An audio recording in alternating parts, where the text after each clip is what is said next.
Irish people can't take praise. Let it I in. know. He just turned to dust, if you're wondering where he went. We're in a race against the Nazis, and I know what it means if the Nazis have a bomb. Working with Christopher, did you see him more as the scientist or the artist? Like, his films often work right in that fertile territory of dreams and technology, science and art.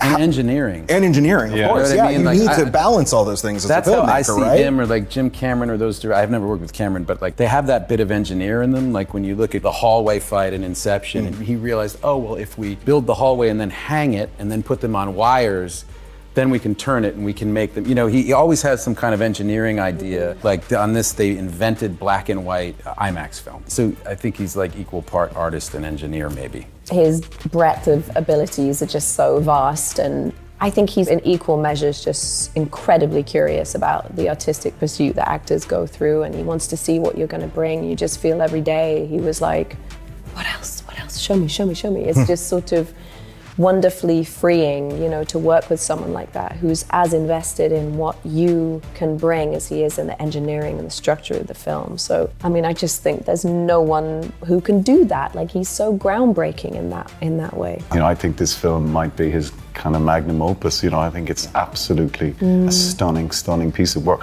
What he's doing within the language of film, nobody really does it like him. And it's just terrifically satisfying to be involved in it. Like a David Lean or Hitchcock, there's this mystique, and so it was this real kind of intimidation factor, and then once you're there and doing it, arguably one of the least judgmental directors I've ever experienced. True. He's kind of like a dad that you can't have a beef with because he's actually just a really good parent. Yeah. That was the most disconcerting of all the energies because I had no previous experience with that.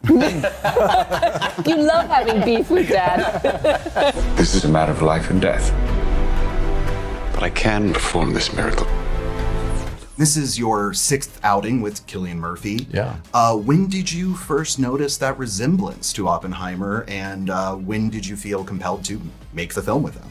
Well, when I'm writing, I try not to think of actors because it's limiting. If you're writing from things you've seen them do before, you're not going to challenge them fully on the page. Then when you finish, you know, I'm sitting there looking at the copy of American Prometheus, the book I'm adapting, and there's this picture of the real-life Oppenheimer with this intense stare, and suddenly I'm like, okay, I know who can do that. I've worked with Cillian for 20 years. I know he's one of the great actors.